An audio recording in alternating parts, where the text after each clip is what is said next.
All right, so welcome to another deep dive. Today, we are going to do something a little bit different. We're not just going to listen to some music. We're going to really get inside a song. Okay. And the song we're looking at is Up From the Bottom by Linkin Park. Awesome. And you have provided me with some really interesting material to work with here, excerpts from a lyrical analysis document and the official music video transcript. Yeah. So the idea here is that we're going to take all of this information and really try to distill it down to the core emotions of the song. Emotional core. The emotional core, the feeling, the themes that are being expressed. Yeah. So we're talking about things like struggle and oppression and this feeling of wanting to empower yourself, to break free. Yeah. Yeah. So to just jump right in, let's talk about that feeling of being trapped, which is super prominent right from the beginning. Okay. The song opens with, inside, it feels like I'm barely breathing, feels like air's running out inside. I start here staring at a ceiling you put up to keep me down, down, down, down. It's like you immediately feel the shortness of breath, this suffocating feeling. It's visceral right from the beginning. Yeah, it's not just oh, things are tough. It's like I can't even breathe. Yeah. There's something actively holding me down. Right. And it's so interesting. I think the analysis points this out, that it's not just any ceiling. It's a ceiling that you put up. So there's this idea of a very deliberate act by an external force to limit. To contain you? Yeah. And then that repetition of down, down, down, down. It really emphasizes how low you are. It emphasizes the depth of the confinement. Right. Each down is another level down. Of a layer. Yeah, exactly. And then it moves into this image of circling around a drain as I realize that there's no one else to blame. Oh, interesting. And that's a very vivid image of stagnation, going nowhere. Yeah. And then that line about blame that's interesting, is that genuine accountability, or is there something else going on? It's so fascinating because it could be read in a couple of ways. It might be this moment of internalizing blame, which can unfortunately happen, when someone's under sustained pressure or oppression. Right. But it could also be this dawning realization of the true source of their problems, even if they feel powerless to change it. Yeah. It's that moment where you recognize the situation for what it is, even if you haven't yet found a way out. You understand the problem, but you don't have the solution. Exactly. Have you ever felt that? Oh, absolutely, all the time. Yeah. It's like the map, but you don't have the car. Totally. You're just kind of stuck there. And then this feeling of being at rock bottom is further emphasized with staring up from the bottom, up from the bottom. I'll try escaping, but this nowhere to go, staring up from the bottom, up from the bottom. Yeah. That phrase, staring up from the bottom, it really fixes your perspective. Yeah, it puts you right there, doesn't it? You're looking at from the absolute lowest point.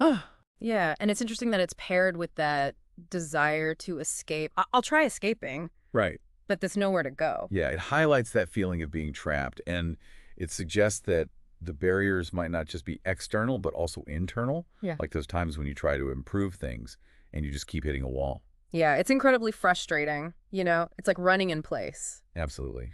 Okay, so let's talk more about that external pressure, because there's definitely a sense of that throughout the lyrics. Yeah. Beyond the you put up to keep me down, there's also you keep me waiting down here so far below. Right. So it's not just bad luck. Yeah. There's a very clear accusation that someone is keeping them in this position. Yeah, the language leaves no room for ambiguity there. Yeah. It's not just hardship. It's a very deliberate act of suppression. And this really takes form in the introduction of this almost larger-than-life antagonist figure. We hear everybody out, the devil is coming, poison on his lips, and his words mean nothing cold like a mountaintop. Father never loved him. Mama said he's bad enough times, it has sunken everybody out. That devil is coming, promise you the world, but he's always bluffing before you even know it's a trap you're stuck in. Yeah. He's gone like a ghost already off running. Wow, that's a pretty chilling description. Yeah. Devil with poison on his lips. It's very vivid imagery. Yeah. And the analysis points out that this figure is defined by empty promises and harmful consequences. Right. It's not just that he doesn't help, he actually causes damage. Yeah. It's interesting how the description touches on the potential origins of this malevolence. Cold, like a mountaintop father, never loved him. Mama said he's bad enough. It suggests someone who's deeply damaged. Yeah. Perhaps incapable of empathy or real connection. Yeah. Have you ever encountered someone whose lack of empathy seemed rooted in their own past?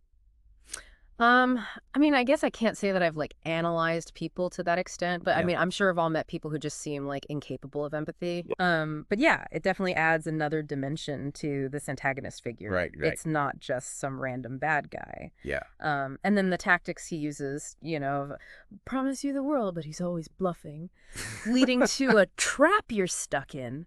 That's Yeah. like very calculated.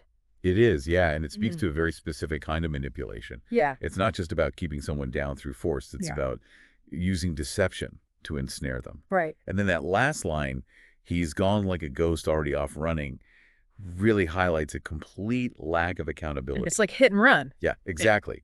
It's a pattern of causing harm and then disappearing before facing any consequences. Yeah. So if we kind of zoom out a little bit, it makes you think about how those manipulative dynamics can play out, not just in personal relationships, but in bigger social systems. Absolutely. Yeah. Economic systems, Regardless power of structures, the- it's everywhere. But even with all of this like external pressure that's being described, we do see these glimmers of resistance in the lyrics. Yeah. Like this refusal to give in. Yeah, we already mentioned the "I'll try escaping," which even though it's paired with that feeling of hopelessness, it still shows some defiance. Yes. And then there's this really intense set of lines. Each time I hold my fist inside my pocket, hold my breath until I'm blue, feels like a night push deep inside a socket, bristling, listening to you. Yeah. What stands out to you there? Well, first of all, like holding a fist in your pocket, that's like a classic image of suppressed anger. Right. Like wanting to lash out, but holding back. It's a physical manifestation of that tension. Right. Of wanting to explode but not being able to. And then holding your breath until you're blue. Yeah. That just speaks to like the effort it takes to contain that emotion. The physical pain almost of keeping it down. Yeah. And then that image of a knife pushed deep inside a socket. Yeah. It's a bit more abstract, but Yeah, it's weird. it is a little weird. But I think it conveys this feeling of something being jammed into a tight, uncomfortable space. Right. It's like this forced containment. Like being stuffed into a box that's too small. Exactly. And then bristling listening to you. That suggests a state of hypervigilance. Oh, interesting. Like this awareness of the oppressor and this readiness for more negativity. So it's like the body itself is reacting to this environment. Absolutely. It's like they're being forced to absorb this negativity and it's having a real physical impact. And then we get this amazing line up from the bottom. Such a powerful statement. Yeah, it's so simple, but in this context, it feels huge. It's a declaration of intent. It's a refusal to be defined by the current circumstances. Yeah. Even when faced with that feeling of nowhere to go. Yeah. It's a reminder of that desire to rise above. And then it's repeated with this increasing urgency. Gotta get out of here. Up from the bottom. Gotta get out of here. The desperation is palpable. Yeah, it's like this isn't a wish anymore. This is like a need for survival. Wait, it's primal. Now, there's also this really interesting theme of identity that runs through the lyrics. Okay. Or maybe like the loss of identity. We hear this contrast between waking up without a name, opening my eyes, knowing nothing is the same, and waking up with a name, opening my eyes, knowing nothing's going to change. Wow. What do you make of that juxtaposition? It's like it really gets to the heart of what prolonged oppression can do to a person's sense of self. Yeah. That idea of waking up without a name suggests a profound stripping away of identity. Like you've been reduced to nothing. Exactly. And it leads to this feeling that everything is fundamentally shifted, knowing nothing is the same. Yeah. But then on the other hand, we have that line about knowing nothing's going to change, which is almost like a cynical perspective. Right. It's the feeling of being trapped in a cycle where even with a sense of self, the external circumstances won't budge. So it's like this tension between hope and despair. Absolutely. And it's all happening alongside that drive to rise up from the bottom. Yeah. So you have this internal struggle between the desire for transformation and the fear of stagnation. It makes you think about how much our external circumstances can shape who we are. Right. It's a very powerful idea. So I think overall we can say that Up From the Bottom is a really raw and powerful song about feeling trapped. Yeah. And oppressed, not just by these external forces like this devil figure, Right. but also by this internal battle to maintain hope and the desire to break free. Let's talk about resilience. Yeah, even when faced with the possibility of losing yourself in the process. Absolutely. So for those of you listening, I want you to think about how these themes resonate with you. Like, where else do you see these dynamics at play? Yeah. Maybe in broader societal structures or even in your own personal experiences? Good question. Because I think these are really universal ideas that go way beyond the scope of this one song. For sure, they transcend music. Exactly. They're about life. Yeah. So I hope you enjoyed this deep dive, and we'll see you next time. See you then. Bye.